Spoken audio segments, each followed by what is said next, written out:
IBS है, irritable bowel syndrome जिसको बोलते हैं, IBD है, क्रॉन्स डिजीज है, अल्सर्स हो जाते हैं पेट में, वो है। गैस बनना तो बहुत ही कॉमन है, कॉन्स्टिपेशन है, एसिडिटी हो जाती है, गैस्ट्राइटिस हो गया। हर दूसरे तीसरे जने को कॉन्स्टिपेशन है और उसको पता ही नहीं कि वो कॉन्स्टिपेटेड है। कॉन्स्टिपेशन एक पैंडेमिक है। मैं पैंडेमिक इसलिए बोल रही हूँ क्योंकि अलग अलग कंट्रीज में मैं जाती हूँ तो वहाँ पे सबसे ज़्यादा जो लोग आते हैं, सबसे पहली बात यही है कि उनका जो गट है वो मूव भी नहीं कर रहा। बच्चे सबसे ज्यादा उनको ये प्रॉब्लम परेशान करती है। इसका सिम्टम क्या होता है? बच्चे कॉन्सेंट्रेट नहीं कर पाते और अगर आप उनसे बात करोगे तो पता चलेगा उसको कॉन्स्टिपेशन है। तो कारण यहाँ पे है, इफेक्ट यहाँ नजर आ रहा है क्योंकि ये एक एक्सिस है। सारी बीमारियों की जड़ पेट में है ऐसे माना गया, और वो इसलिए माना गया क्योंकि हमारे पेट में जो माइक्रोबायोम है वो हमारी इम्यूनिटी को डिसाइड करते हैं, वही हमारी सेलुलर हेल्थ को डिसाइड करते हैं, वो हमारी मेंटल हेल्थ को डिसाइड करते हैं। इसलिए अपने पेट का ध्यान रखना सबसे पहले जरूरी है।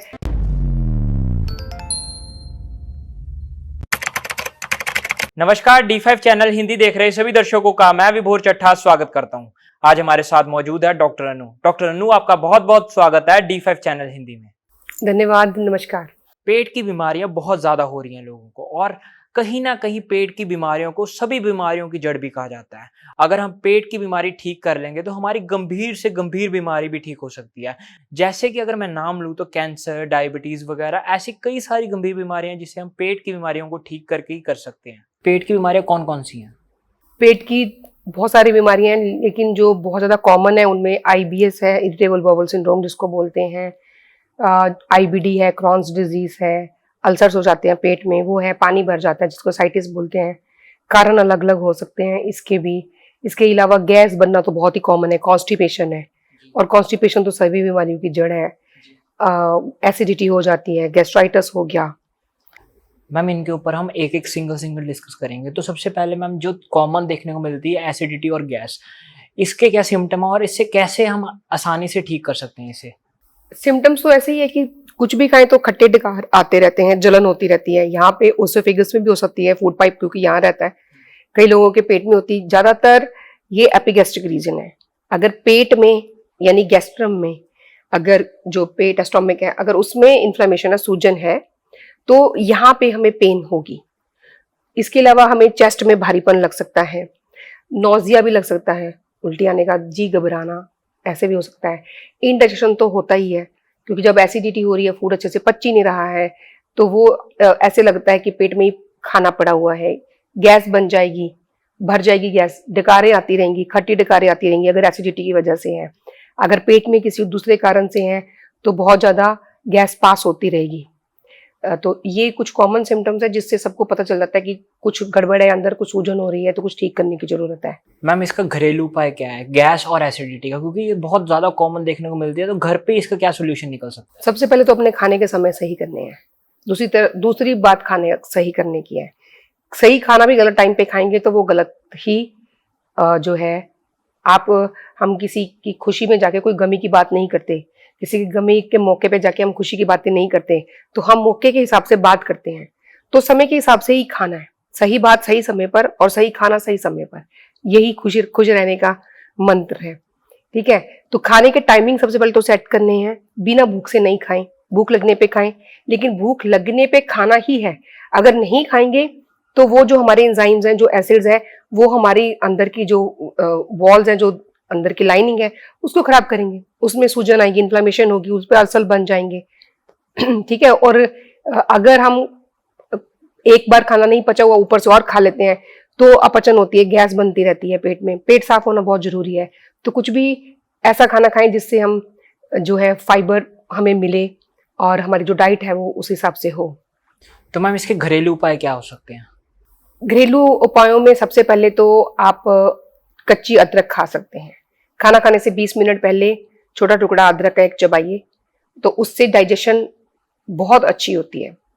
हमारे जो ऐसे एंजाइम्स रिलीज होते हैं जो हमारा खाने को पचाने में हेल्प करते हैं, और अदरक जो है वो एंटी इन्फ्लेमेटरी होता है, इन्फ्लेमेशन को कम करता है, सूजन को कम करता है। तो इसलिए खाना खाने से 20 मिनट पहले जिन किसी को भी डाइजेशन की कोई भी दिक्कत है वो खाएं। दूसरा, खाना खाने के बाद हमने सौंफ चबाना है। उसमें आप चाहें तो, जिनको शुगर नहीं है वो मिश्री डाल के चबा सकते हैं, जो देसी मिश्री होती है, कुजा मिश्री, वो। और इसके अलावा हमें छोटी इलायची एसिडिटी को कम करने के लिए हम छोटी इलायची को भी चबा सकते हैं। मुलट्ठी को जख्म भरने में सबसे ऊपर माना गया है। तो मुलट्ठी बहुत ठंडी होती है और जख्मों को बहुत जल्दी ठीक करती है। तो जिनके अंदर एसिड ज्यादा बन रहा है वो मुलट्ठी को भी चूसते रहेंगे तो वो सूदिंग होता है, तो वो जख्मों को भी ठीक करेगा, इन्फ्लेमेशन को भी ठीक करेगा, एसिड को भी कम करेगा। मैम इसके बाद हम सबसे बड़ी गंभीर बीमारी कॉन्स्टिपेशन में बात करते हैं, क्योंकि हर दूसरे तीसरे जने को कॉन्स्टिपेशन है और उसको पता ही नहीं कि वो कॉन्स्टिपेटेड है। तो कॉन्स्टिपेशन किस वजह से होती है? कॉन्स्टिपेशन एक पैंडेमिक है। मैं पैंडेमिक इसलिए बोल रही हूँ क्योंकि अलग अलग कंट्रीज में मैं जाती हूँ तो वहां पे सबसे ज्यादा जो लोग आते हैं सबसे पहली बात यही है कि उनका जो गट है वो मूव ही नहीं कर रहा। इसके जो कारण है वो ज्यादातर तो डाइट है, रूटीन है, किसी किसी की प्रकृति यानी कि नेचुरल बॉडी टाइप भी हो सकता है। जिनकी नेचुरली ही बॉडी वातज है यानी बहुत ज्यादा ड्राई रहती है, ड्राइनेस जिनकी बॉडी में नेचुरली ज्यादा, वो भी उनकी गट भी ड्राई रहती है। और दूसरा रीजन जो इसका है वो बहुत सारी ऐसी दवाइयां हैं जो कॉन्स्टिपेशन करती हैं, जिसमें स्टैटिन्स भी हैं। स्टैटिन्स जो कोलेस्ट्रॉल को कम करने के लिए दी जाती हैं वो भी है। उनका लॉन्ग टर्म यूज करने से तो गट पैरालाइज ही हो जाती है, मूव करनी बंद कर देती है। और इसका कारण है कि हम फाइबर नहीं खाते। हमारा फूड बहुत ज्यादा प्रोसेस्ड फूड है। हम लोग माइक्रो प्रोसेस्ड फूड खाने लग गए। ज्यादातर चीजें मैदे की बनी है, ज्यादातर वो चीजें जिनको लोग बड़े शौक से खाते हैं, जिनको खाना फैशन माना जाता है, पिज्जा है, नूडल्स है, ब्रेड्स हैं, बेकरी आइटम्स हैं। तो ये सारी आइटम्स ड्राई हैं और ये ड्राई ही करेंगी हमारे अंदर जाके, तो ये बहुत ज्यादा कॉन्स्टिपेटेड कर देती है।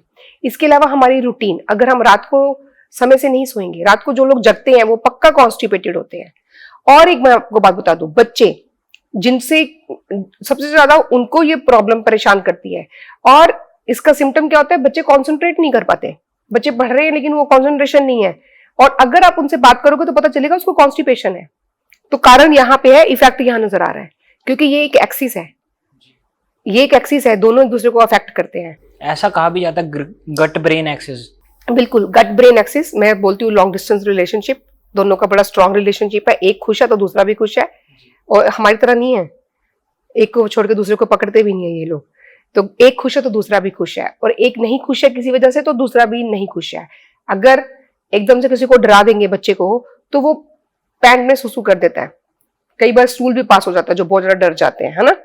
और परसीव किसने किया, डर किसने महसूस किया, ब्रेन ने। इफेक्ट कहाँ आया, गट पे। अब दूसरा पहलू देखते हैं, अगर पेट खराब है या हमारी कॉन्स्टिपेशन है, जिनको कॉन्स्टिपेशन रहती है वो पूरा दिन उनके दिमाग में यही चलता रहता है, मेरा पेट नहीं साफ हुआ, मेरा पेट नहीं साफ हुआ। ये है गट ब्रेन एक्सेस। चिड़चिड़े भी रहते हैं, चिड़चिड़े रहेंगे क्योंकि गैस जो वो गैस है, पानवायु है, वो ऊपर को चढ़ी रहती है, उनका दिमाग को डिस्टर्ब करती रहती है। पेट साफ नहीं होगा तो टॉक्सिन्स बाहर नहीं निकलेंगे, टॉक्सिन्स बाहर नहीं निकलेंगे तो वो हमारी बॉडी में घूमेंगे, और घूम घूम के जो है हमारी इन्फ्लेमेशन करेंगे, बीमारियां करेंगे। इसीलिए इसको बहुत सारी बीमारियों की जड़ माना गया है। तो ये पैंडेमिक है, बहुत ज्यादा लोगों को है। और क्यों है उसके कारण भी हमने अभी डिस्कस कर लिया, लाइफस्टाइल है, डाइट है, और दवाइयां, बहुत सारी ऐसी और भी दवाइयां हैं जिनकी वजह से कॉन्स्टिपेशन होती है। तो जो भी दवाई हम खाते हैं, सबसे पहले हम ये देखें कि अगर मुझे कॉन्स्टिपेशन है तो क्या मैं कोई मेडिसिन तो नहीं ऐसे खा रहा हूँ जिसकी वजह से मुझे ये कॉन्स्टिपेशन की प्रॉब्लम हो रही है। मैम अब कॉन्स्टिपेशन की बात कर रहे हैं हम, तो कॉन्स्टिपेशन से घर पर ही आराम पाने के लिए, मतलब निजात पाने के लिए हम क्या कर सकते हैं? बहुत ही आसान है, बहुत ही आसान तरीके में आपको फटाफट से बताती हूँ। पहली बात, एक अपनी डाइट में मोटे अनाजों को शामिल करें। मोटे अनाजों में बहुत सारा फाइबर होता है। मोटे अनाज में जैसे जौ है, बाजरा है, ज्वार है, रागी है, मिलेट्स हैं, इस तरह के। ठीक, बाजार से पिसे हुए आटे मत लीजिए क्योंकि वो उसको छानना ही होता है या बहुत ज्यादा महीन पिसा हुआ होता है। तो मोटा आटा ही पीसना है और उसको बिना छानने बना के खाना है। ये एक तरीका है। दूसरा, कच्चा फल और सब्जियां खाइए जिससे फाइबर हमारे अंदर जाए। ये जो फाइबर जाता है ये हमारी गट की हेल्थ को अच्छा करता है, हमारे माइक्रोबायोम को भी अच्छा करता है। ठीक, तो ये दो तो हमारी डाइट का ही हिस्सा है। इसमें तो हमने केवल ध्यान देना कि ये चीजें हमें ज्यादा खानी है। कई लोगों को दूध पीने से या केला खाने से कॉन्स्टिपेशन होती है, कई लोगों की केला खाने से कॉन्स्टिपेशन ठीक होती है। तो ऐसा देखा गया कि अगर आप 2 केले खाते हैं तो वो कॉन्स्टिपेशन को ठीक करते हैं। अच्छा, जी हाँ। तो वो हमें इंडिविजुअली जज करना है। कॉन्स्टिपेशन हो रही है तो नहीं खाना, नहीं ठीक हो रही है तो खाना है जी, ठीक है। और दूसरी चीज हमें ये ध्यान में देनी है कि ऐसी बहुत सारी चीजें हमारे घर में होती हैं, जैसे ड्राई फ्रूट्स हैं, उनमें से भी जो प्रून्स रहते हैं है ना, उनको हम लोग भिगो के अगर खाएंगे। अंजीर है या उनको भी, फिग्स को, तो वो जो अंजीर है, 2 अंजीर आप भिगो दीजिए, उसको आधा घंटा भी भिगो देंगे तो वो फूल जाती है। तो वो क्या करती है, सॉफ्टनर है। अब ये तो एक तो हो गया कि फाइबर कम जा रहा, दूसरा ये कि हार्ड स्टूल आ रही है। हार्ड स्टूल आ रही है तो सॉफ्टनर की जरूरत है। सॉफ्टनर्स में ये जैसे भीगे हुए ये अंजीर है, उसको हमने भिगो के खाना है ताकि वो स्टूल सॉफ्टनर का काम करते हैं और ये बड़ी क्विकली काम करता है।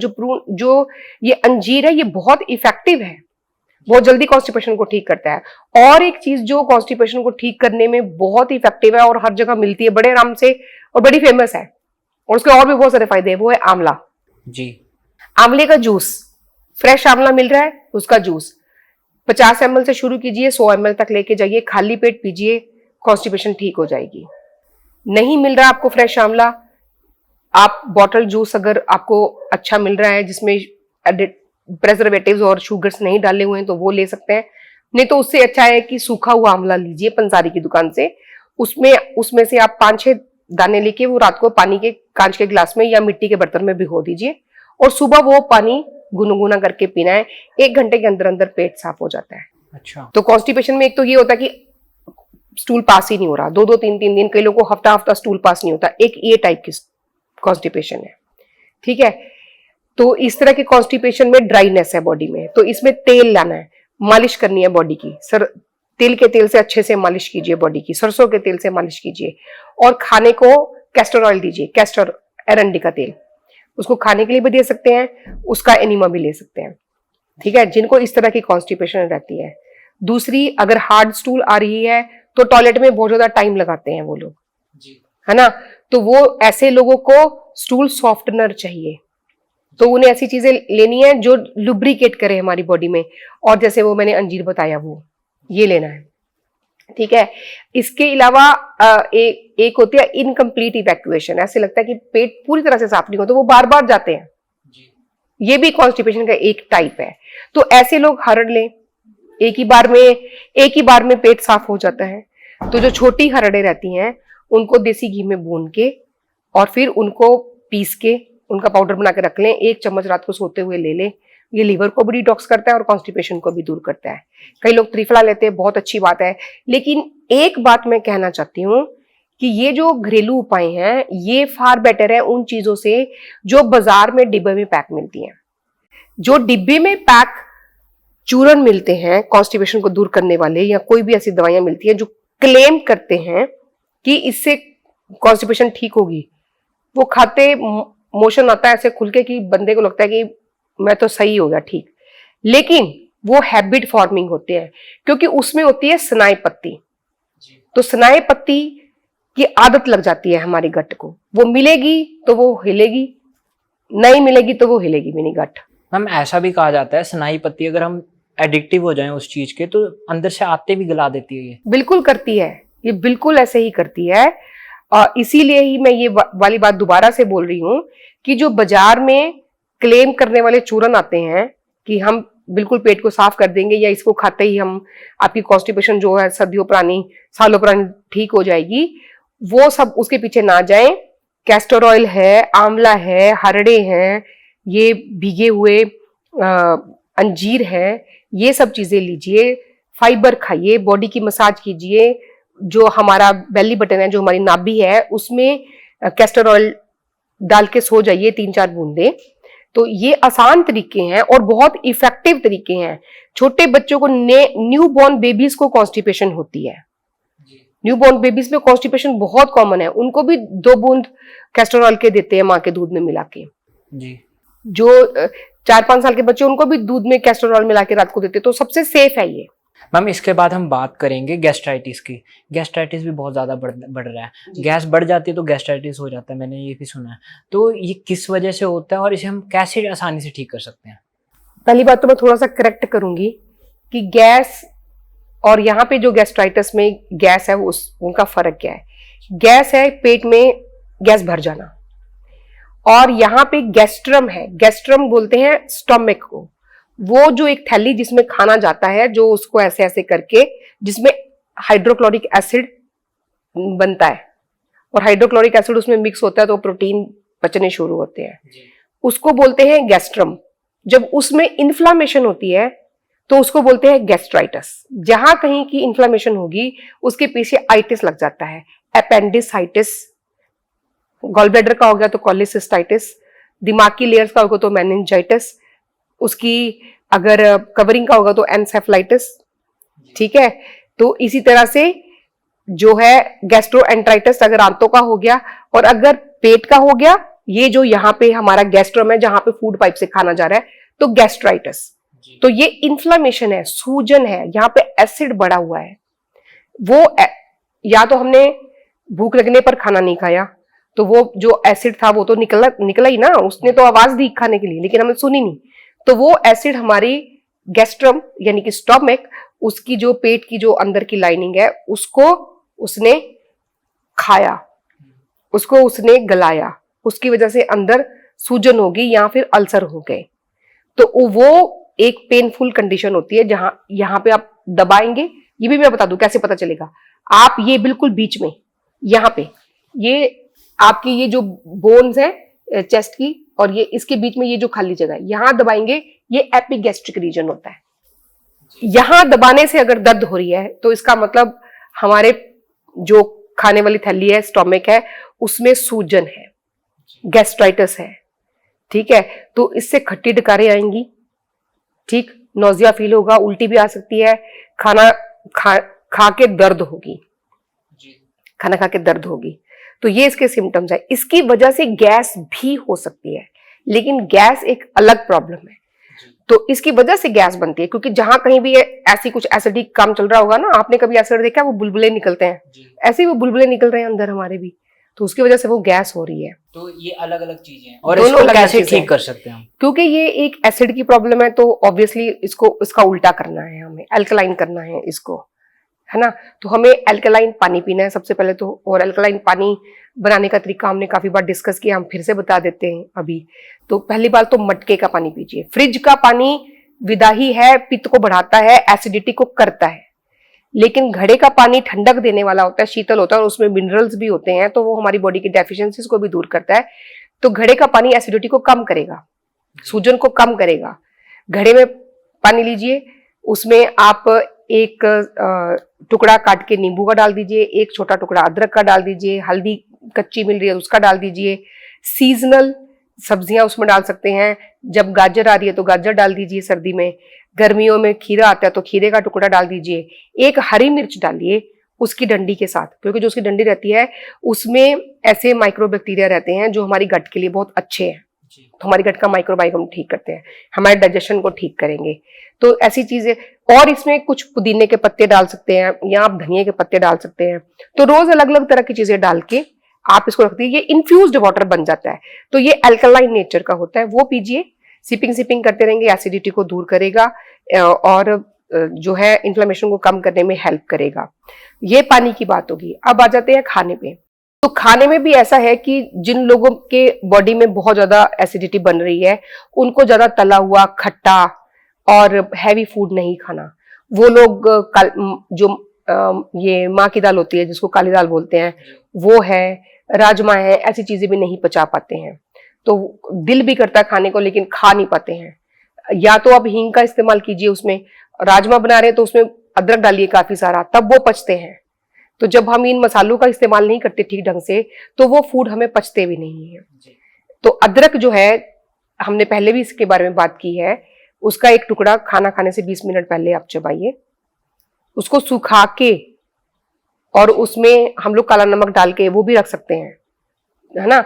और इसके अलावा मुलट्ठी चूसिए, मुलट्ठी चूसने से एसिडिटी कम होती है। कच्चा दूध, गाय का कच्चा दूध, अगर बहुत ज्यादा बर्निंग हो रही है ना, तो ये खाने की, कुछ भी DSR खाते हैं और गोलियां खाते हैं, उसको खाने की बजाय 1 कप कच्चा दूध लीजिए, ठंडा, उसको ठंडा कर लेना है, वो पीना है। वो एंटासिड का काम करता है, न्यूट्रलाइज करता है एसिड को। बाहरी भी बर्न्स होते हैं तो हम उसके ऊपर लगातार दूध डालते हैं जब तक जलन होनी बंद नहीं हो जाती। तो कच्चा दूध, जिनको बहुत ज्यादा एसिडिटी हो रही है अंदर, वो ठंडा करके उसको पिए तो वो एसिड को ठीक करेगा। मैम अब हम अल्सर के बारे में बात करते हैं। तो अल्सर के सिम्टम्स क्या होते हैं? पहले तो पता चल जाता है कि जलन होने लग जाती है। तो अल्सर को ठीक कैसे किया जा सकता है? मैं सबसे बड़े क्योंकि लोगों में ऐसा है कि अल्सर का ट्रीटमेंट पूरा कराना पड़ेगा तभी दवाइयों की वजह से ठीक होगा, ऐसा है या फिर हम घरेलू उपाय करके भी इसे ठीक कर सकते हैं? हम लोग इसके इलाज की बात करेंगे और घरेलू घर पे हम इसको बिल्कुल ठीक कर सकते हैं, अपने आप से ठीक कर सकते हैं बिना दवाइयों के। लेकिन उसके पहले हम समझते हैं ये होता क्यों है। अल्सर ज्यादातर होते हैं दर्द की दवाइयां खाने से। दर्द की दवाइयां हमने बहुत ज्यादा खाई तो वो इतनी स्ट्रांग होती हैं, जो NSAIDs होते हैं, non steroidal anti inflammatory drugs, वो हमारे पेट में अल्सर्स कर देते हैं। यानी कि हमारे पेट की अंदर की जो दीवार है, जो उसकी कवरिंग है, उसको वो गला देते हैं, उसको अल्सर्स बोलते हैं, है ना। और वो भरते नहीं है क्योंकि और उस पर एसिड लगता रहता है, खाना लगा तब भी दर्द हुई तो वो दोबारा से छिले जा रहे हैं, है ना। तो ये कारण है अल्सर होने के, या बहुत ज्यादा हमने एसिडिक फूड खाया उस वजह से भी अल्सर्स हो जाते हैं। अब बात आ गई कि इसको ठीक कैसे कर सकते हैं और पता कैसे चलेगा। पहली बात तो ये दर्द होगी, खाना खाएंगे तो तेज दर्द होगा, तो इसका मतलब जख्म है अंदर, तभी खाना खा के वो जहां जाके टच कर रहा है तो दर्द हो रही है। जब कुछ नहीं, अब चोट लगी है उसको छेड़ोगे तो दर्द होगा, नहीं छेड़ोगे तो नहीं होगा, टिका हुआ तो नहीं होगा। और दूसरा क्या होता है, उन अल्सर्स में से ब्लीडिंग भी होती है। अगर ऊपर अपर GI ट्रैक, जो पेट के अल्सर की अगर आप बात करो, अगर यहाँ पे अल्सर्स हैं और या इसोफेगस में, फूड की पाइप में अगर अल्सर्स है, अगर वहां से ब्लीडिंग होती है तो जो हमें स्टूल पास होगा वो कई बार अगर काला आया एकदम कोलतार जैसा, तो इसका मतलब कि 24 घंटे पहले ब्लीडिंग हुई थी ऊपर कहीं अपर GI ट्रैक में, पेट में जहां खाना गया, यहाँ फूड पाइप में, तो वहां से ब्लीडिंग होगी तो एकदम काली कोलतार जैसी लैट्रिन आएगी और थोड़ी सी लिक्विड आएगी, और लैट्रिन से उठेंगे तो थोड़ा सिर चकराएगा क्योंकि ब्लीडिंग हुई ना, ब्लीडिंग हुई, पेन तो हो ही रहा था, पेन के साथ अगर ऐसी लैट्रिन आ रही है तो इसका मतलब ऊपर अल्सर्स में से ब्लीडिंग हो गई है। ठीक है। और दर्द होती है, एसिडिटी रहती है, यही सिम्टम्स है। चक्कर आते हैं, गैस चढ़ी रहती है सिर को, चक्कर भी आते हैं। ब्लीडिंग अगर इंटरनल ब्लीडिंग थोड़ी थोड़ी चल रही है जिसको हम नोटिस नहीं कर रहे हैं, नीचे वाली अगर आंतों से कहीं से ब्लीडिंग होती है तो वो फ्रेश ब्लीड आता है स्टूल में, ऊपर वाले समय से आता है तो वो जमा हुआ आता है, मतलब उसका कलर चेंज हो जाता है। ठीक है।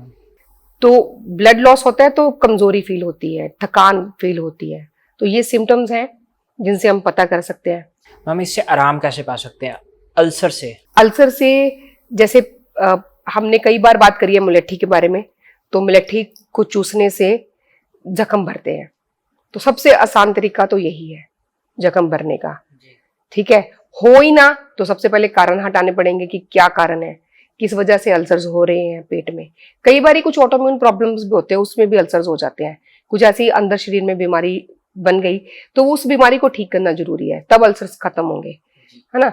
लेकिन अगर हमारे खाने की वजह से, हमारे रहन सहन की वजह से हो रहा है तो उसको करेक्ट करना पहले जरूरी है, फिर ही कोई चीज असर करती है ना। दवाइयां ही खा के ठीक होगा ऐसा नहीं है।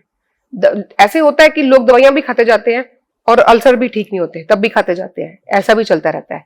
तो उससे बेटर है कि अपना खाना ठीक कीजिए। जो दही है, जैसे फर्मेंटेड फूड है, और जो जिसमें हमारी बॉडी का माइक्रोबायोम ठीक होता है, हमारे माइक्रोबैक्टीरिया ठीक होते हैं, वो खाना है ना। और एल्कलाइन फूड खाना है, एल्कलाइन फूड खाना है, यानी कि फ्रूट्स एल्कलाइन है, कच्ची सब्जियां एल्कलाइन है, उबली हुई सब्जियां। जो लोग कच्चा नहीं पचा सकते वो हल्का स्वाते करके या हल्की स्टीम करके सब्जियां खाएं। तो जिस समय डाइजेशन पहले से ही पुअर है उस समय हम कई बार कच्चा नहीं पचा सकते, सब्जियों को नहीं पचा सकते। अगर उसमें बहुत ज्यादा पेनफुल है तो आप उसको हल्का स्टीम कर लीजिए। स्टीम किए हुए एप्पल बहुत अच्छे होते हैं ऐसी स्थिति में, नहीं तो आप उनका जूस निकाल के पी सकते हैं। सबसे और एक मैं आपको आसान तरीका बताती हूँ, गेंदे के फूल जो रहते हैं, गेंदे के फूल अल्सर्स को ठीक करने में बहुत अच्छे हैं। कच्चा गेंदे का फूल चबाना है, ब्लीडिंग हो रही है तो उसको भी स्टॉप करेगा। गेंदे के जो पत्ते रहते हैं गेंदे के फूल के, गेंदा वो नहीं लेना है जो बड़े बड़े मैरीगोल्ड देखने में बड़े सुंदर लगते हैं, खुशबू नहीं होती उसमें, मैं वो उनकी बात कर रही हूँ जो असली छोटे गेंदे के फूल होते हैं जिसमें से बहुत अच्छी खुशबू आती है, जो भगवान को चढ़ते हैं। ठीक है। तो वो ठंडे होते हैं नेचर में, हीलिंग करते हैं, बहुत अल्सर्स को ठीक करते हैं, उसको हमने कच्चा चबा के खाना है। और जो पत्ते हैं उनका जूस निकाल के पी सकते हैं। मैम इसके बाद सबसे बड़ी प्रॉब्लम ये भी आती है, लोगों को आईबीएस हो जाता है, तो वो क्या चीज है और उसको हम कैसे ठीक कर सकते हैं? इरिटेबल बाउल सिंड्रोम जिसकी आप बात कर रहे हो, ये ज्यादातर स्ट्रेस से लिंक्ड होता है। तो जब हमें बहुत ज्यादा स्ट्रेस है, और जो इसके कारण है, एक तो स्ट्रेस सबसे बड़ा कारण ये है, और आईबीएस हुआ उसकी वजह से स्ट्रेस हुआ, उससे फिर और हो गया, तो ये एक विशियस सर्कल भी बन जाता है। दूसरा इसका कारण है कि हमारी गट का माइक्रोबायोम खराब होना।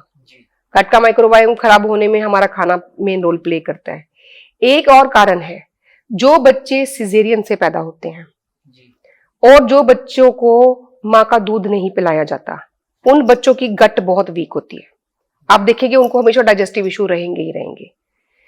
अब सवाल आपके दिमाग में आ रहा होगा कि सिजेरियन से पैदा होने से बच्चे के पेट का क्या हेल्थ का क्या रिलेशन? हाँ, तो वो जब नॉर्मल डिलीवरी से एक बच्चा पैदा होता है, तो वो उस पैसेज में माइक्रो ऑर्गेनिजम्स होते हैं, माइक्रोबायोम है उस एक पैसेज का, जो लेके चलता है बच्चा अपने साथ में। वो माइक्रोबायोम उसके अंदर की गट के माइक्रोबायोम को बनाता है, उसको बनाने में उसका मेन रोल है, लीडिंग रोल है।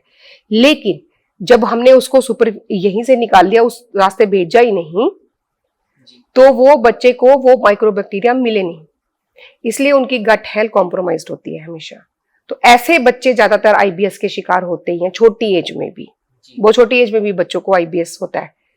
अब आईबीएस के सिम्टम्स अगर मैं बोलूं तो कभी कॉन्स्टिपेशन रहेगी, कभी लूज मोशन लग जाएंगे। जितना स्ट्रेस हुआ उतना ज्यादा पेट और खराब हो गया। अगर रिलैक्स रहेंगे तो पेट भी ठीक रहेगा। उसके लिए क्या घरेलू उपाय है? आईबीएस को ठीक करने में सबसे पहले तो अपनी मेंटल हेल्थ को ठीक करना जरूरी है। मेंटल हेल्थ ठीक करने के लिए योग, प्राणायाम, मेडिटेशन, रिलैक्स करना, सैर करें, स्विमिंग करें, ये सारी चीजें करें। तो ये जो गट माइक्रोबायोम हमारा खराब हो गया, इसको ठीक करने के लिए हमें ऐसा फूड खाना जरूरी है जो लिविंग फूड हो, जिसमें ऑलरेडी माइक्रोबायोम हो, या फिर फर्मेंटेड फूड हो, उसमें भी माइक्रोबायोम होते हैं, वो अच्छे बैक्टीरिया होते हैं जो हमें चाहिए, है ना। जैसे दही में लैक्टोबैसिलस है।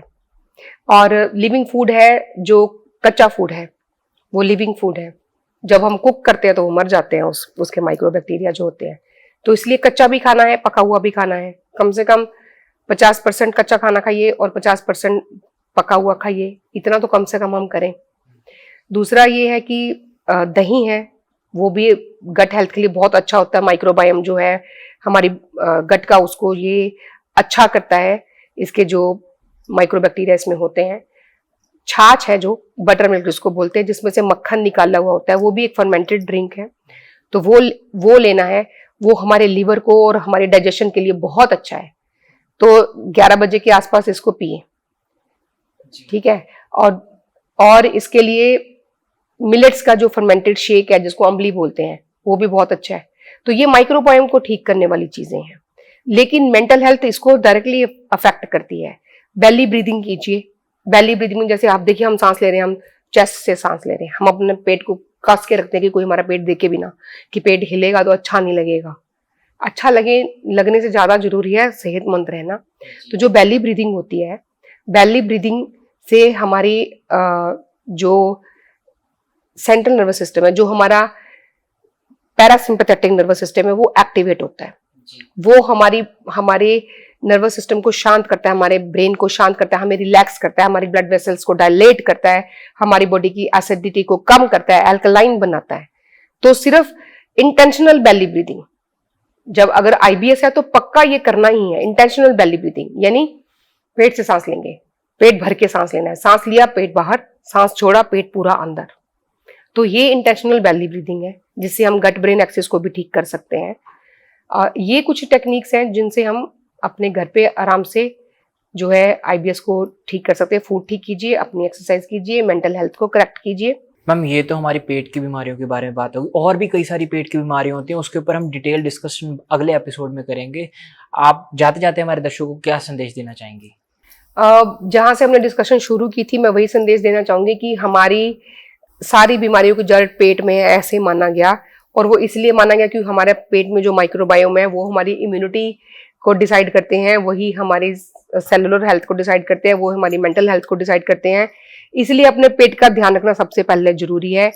भूख लगने पर खाएं, कम खाएं, सीजनल खाएं। फूड खाने के 3 ही रूल हैं अगर हम रिवाइज करें। एक तो हमने सबसे पहला रूल है लोकल खाना है, जहां हम रहते हैं वहां पे जो सब्जियां पैदा होती हैं हमें वही खानी है। दूसरा सीजनल खाना है, जिस सीजन में जो चीज आती है वही खानी है। सर्दियों में आम नहीं खाने हैं जी, है ना, और गर्मियों में सर्दियों वाली सब्जियां नहीं खानी, जैसे कि गोभी हो गई, वैसे भी उसमें कीड़े पड़ जाते हैं बहुत। और गाजर भी। हाँ जी, जब जो चीज जब आती है उसको तभी खाना है, वो प्रकृति ने ऐसे बनाया हमारे लिए। और तीसरा रूल है जब खाना है उसके पहले ही उसको बनाओ, फ्रेश खाओ, मतलब पका हुआ फ्रेश खाना है। उसको बना के रख दिया, रीहीट करके खाएंगे तो उसके गुण मर जाते हैं, वो डेड फूड बनता जाता है। हालांकि हम सब खाते हैं क्योंकि हमारे रूटीन ऐसी बन गई है। तो यही मेरा कहना है कि अब अगर हम ये 3 रूल अपना लेंगे और साथ में अपनी एक्सरसाइज की रूटीन रखेंगे तो डेफिनेटली हमारा पेट ठीक रहेगा। पेट ठीक रहेगा तो हमारी पूरी बॉडी ठीक रहेगी। मैम, हमारे दर्शक आपसे कैसे संपर्क कर सकते हैं? आप लोग व्हाट्सएप कर सकते हैं या कॉल कर सकते हैं 8492086297 पर। ये मेरी टीम के पास रहता है जो तुरंत आपको रिस्पॉन्ड करेंगे। मैम, आपने बहुत महत्वपूर्ण जानकारी दी, आप हमारे साथ जुड़ी, आपका बहुत बहुत धन्यवाद। Thank you. स्वस्थ रहें, खुश रहें। अगले एपिसोड में फिर मुलाकात होगी, तब तक के लिए नमस्कार।